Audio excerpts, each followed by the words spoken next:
So now we're going to shift gears a bit and we're going to hear more about the latest in video streaming from Natasha Hritzuk of HBOMax, who'll be interviewed by Mike Bloxham of Magid Research. You know, now that media companies are in a direct relationship with their video streaming consumers, the research and analytic priorities are moving beyond just measuring content and ads.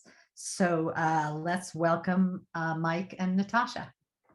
Excellent. Thank you very much, Jane. Good to be here. So yes, we have fully 15 minutes to cover off the not insignificant area of discussion around what is beyond content in terms of features, functions, and so forth that play a role in retaining subscribers. It's kind of 50% of the job, obviously, to get subscribers in the first place, but retention is obviously a huge issue. We've known this for some time, but from my point of view, I think that 2021 is going to be a year in which the subject of subscriber churn and audience retention is probably going to come a little bit more to the fore, as the market's obviously over the last couple of years has become a totally different landscape from what we knew at that point, with many more players in the marketplace, many more major players investing hugely, and the competition for subscribers and their attention and their time having increased very significantly across the entire streaming landscape. And that applies obviously not just to subscription VOD, but also AVOD, ad supported.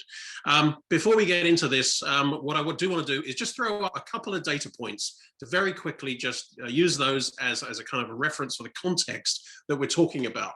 The first here, obviously, making the point that retention is a tricky subject. This is something from a study that we do every 6 months now, looking at the streaming landscape and the broader video entertainment landscape. The point to look at here is that 35%. That's 35% of people tell us that when they sign up for a service, they are already planning not to be subscribers in 6 months or less. And some of those, as we know, are about coming in, watching a specific show, binging, going out. But it's not all about that. There are plenty of people who are just simply used to curating their experience across a portfolio of services where churning out and churning back in is just an endemic part of their streaming life. And that's the core of the issue. If we can move to the next slide, just to look at this in a slightly different but a related way, this is just making the point about the number of people that tell us they have actually churned out of a service, but then re-signed. So on the data on the right of your screen, looking at 55% of people who tell us they have churned out of a service have already come back in, and 39% are willing to. Now that's more than on the other side of the screen, which is about pay TV, cable, satellite, and also that universe on the right for SVOD is actually a larger universe than that on the left, which is the cord cutters, of course. Okay, that's the data. That's a bit of context. Now I want to talk to Natasha about some of the issues related to that. Natasha. Hello, and apologies, Jane. I realize my background is a little unconventional. Was not able to download the right one, but that aside, hopefully will not provide a distraction. And we've got all the great questions Mike is about to ask. Yeah, we're always far more important than your background. All of us are more important than our backgrounds. Okay. This session is called Beyond Content. So let's go there. Obviously, let's acknowledge that content is massively important for any service in terms of attracting and retaining subscribers. If you haven't got content that people feel is compelling and that they want to watch, clearly you're not going to keep them engaged. That said, the content game has always been volatile. There is plenty of content that doesn't resonate. We look at shows that don't make a second season. Some don't even make the end of the first season in linear TV. What do you see as the other factors in a streaming service, whether it's features or functions and so forth, that are also critical beyond content itself in retaining viewers in terms of keeping a level of use and engagement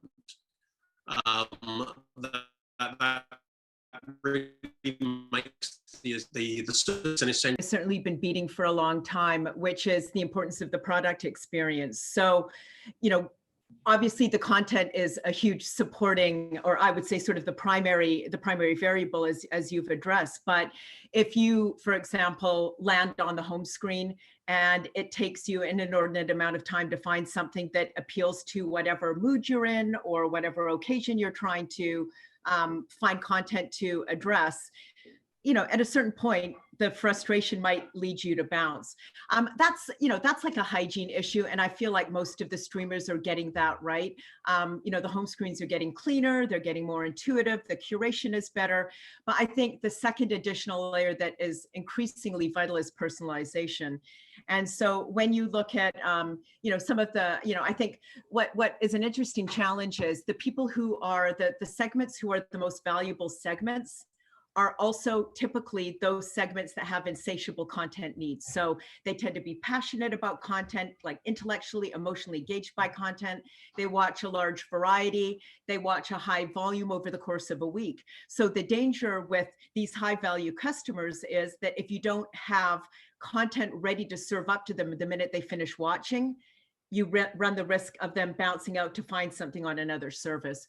So that's when personalization becomes really critical. And I think, it's a mix of having the right content served up, so recommended for you, or other titles like this served up when a series is completed or when a movie is completed. But I also think that there's a lot of opportunity around giving consumers more agency over curation. Mhm. And I still don't see that happening widely. So the extent to which consumers can be empowered to, really, identify and manipulate the home screen or reconfigure the home screen in a way that is going to maximize discovery, and also flag up from a first party perspective the content that they're interested in. The more you allow curation, the better the cues that enable us to be more responsive and to drive a more personalized experience. Sure. Well, there's a heck of a lot in that answer. One of the things that really resonated was you're talking really about how kind of highly passionate subscribers, viewers, are almost, you're saying they're almost a higher risk group. High passion equals high risk because they're more engaged and they're constantly sort of searching, hunting for the stuff that's going to fulfill them in terms of content. Which raises a really interesting thought. Obviously, as we see from the data I showed, like 35% of people are more promiscuous, if you like, in terms of their intent. But that suggests almost the need for a kind of differentiated messaging strategy, differentiated marketing strategy, because clearly not all of these people are ever going to become year-round subscribers. Not all subscribers are the same, basically. What do you think are the steps that we're going to need to take to understand who falls into which category? Who is the greatest flight risk? Which type of people? Is this about behavioral data and patterns of consumption that are going to be indicative of an intent to churn? Is it about understanding them as consumers? Is it going deeper through consumer insights to understand that? How do you think we can actually do that and maybe even come up with, as I say, differentiated pricing models, rewarding loyalty? I think this is really a good opportunity to adopt, and I know this has been a long-running refrain, but I still think it applies. I think it's a good opportunity to start to adopt some of the best practice from consumer packaged goods and other industries that really have a well-established practice of, blocking up the leaky bucket. In other words, figuring out mechanics to retain customers who are have a high propensity to churn or leave the brand, but also figuring out mechanics to bring people back in after they've left. And so I'm a big fan of segmentations. I think they're a really good way of going beyond behavioral markers to really understand what the motivations are, what the needs or the tastes are that are driving the behaviors that you're observing. So I feel like it's really a marriage of both. I mean, if you can start to really understand what drives the decisions to watch certain things, what might also be impacting the churn behavior, you can start to amass enough information. And again, I would use primary research to identify the segments and to build that depth understanding underneath of the segments, but then you can map them onto your first party database and start to identify those segments in real time, and then test out and observe whether whether the behaviors that you're seeing flagged up in the primary research are happening in real time. And then you can start to be ahead of it. So in other words, if you know that a certain segment is likely to churn after, let's say, you think about the strategy in HBOMax to release, to simultaneously release our big tentpoles, our big movie titles on the service as well as in theaters. And if you see that there is a segment that bounces in when the movie's released and bounces out after they've watched it, then you can figure out mechanics to keep them engaged and sustain them between the releases. But I think it really is about, the benefit of primary research is it enables you to get that depth understanding, to start to dig into the motivations and the needs that are being satisfied by the content. And then once you can map those segments onto the first party data, then you can start to triage in real time with the right notifications, with the right messaging, and then, there's the whole content optimization piece, which I think is also important, but we kind of agreed that we weren't going to talk about content. And what you're talking about obviously goes straight to the bottom line, because if you can get somebody who may only be a subscriber for 4 months out of the year to convert, become maybe 5 or 6 months out of the year, there's an incremental benefit that goes straight to the bottom line. And even with regard to AVOD, where it's not about subscription, if they spend a couple months more actively engaged, then they're that much easier to monetize through ad sales and so forth. So it applies across the board. Thinking about the kind of innovations we might see to address this, we're starting to see things often in the periphery of the streaming landscape, where we're seeing more interactive features appearing. We're seeing transactional stuff. I mean, there's a small streaming operation called the Spirits Network, which is not about ghosts, it's about booze.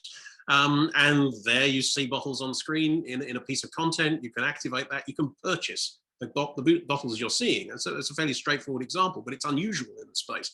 What kind of innovations of that ilk or anything else do you think we're actually going to see in terms of features and functionality that mean there's another reason for me as a subscriber to keep on using this platform regardless of content? I mean, I think interactive and short form both separately are going to be really key. Overlays. I mean, the long form content, you don't ever want to cannibalize or get in the way of the long form content. But I think if you can have a strong interactive strategy, so games or any sort of mechanics that enable people to engage in a more immersive way with the content, that's going to be vital. And, when you start to look at Gen Z and you start to look at the trends with teenagers who are spending more time with short form and spending more time gaming than they are with long form.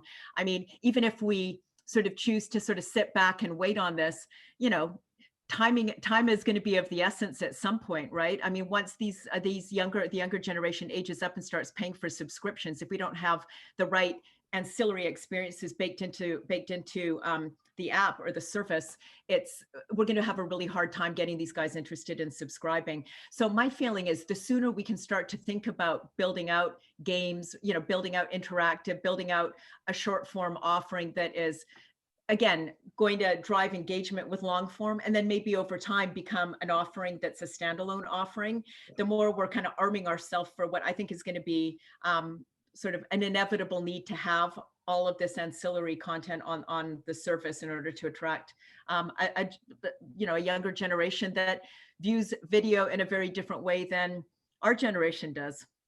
Indeed. We're running up against our time, I know, but I do just want to touch on one other area, which is that we have seen, I think we really first started to see it with the launch of Disney Plus. We've started to see more of what you mentioned earlier on, the kind of lessons from the CPG world and so forth, in terms of marketing that benefits a subscriber off the platform. And I'm thinking there of the tie-in with Verizon, the cross promotions, which are meat and drink in other areas of marketing. We haven't really seen very much of this in this space at all. Do you think that's something which we're going to see a lot more of across the board? I mean, bundling is super efficient. I'm a fan of it. I think it works, especially when you're kind of in growth mode. But I think for me, the challenge with any sort of, bundling or even any sort of like heavy promotional mechanics is that you've got to weigh out the impact on the brand.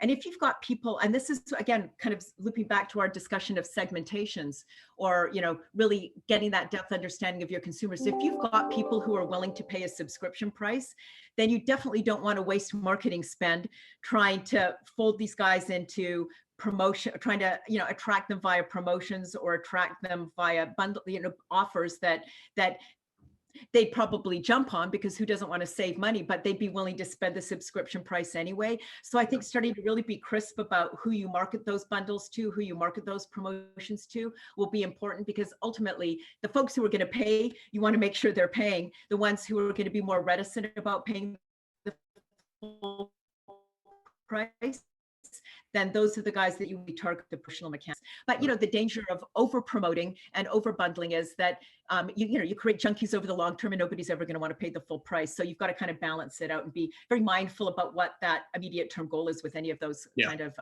marketing mechanics. Yeah, very much. All right, Natasha, sadly, I think we're up against time, so we're not going to run over. I think we do need to continue this over a drink and a podcast or whatever it is one does in a pandemic. All right, thanks very much, Jane. Back to you, I believe. Is that a new word, a pubcast or something? Anyway, thanks very much, Mike and Natasha. Great insights into this new world of video streaming that we're all participating in too.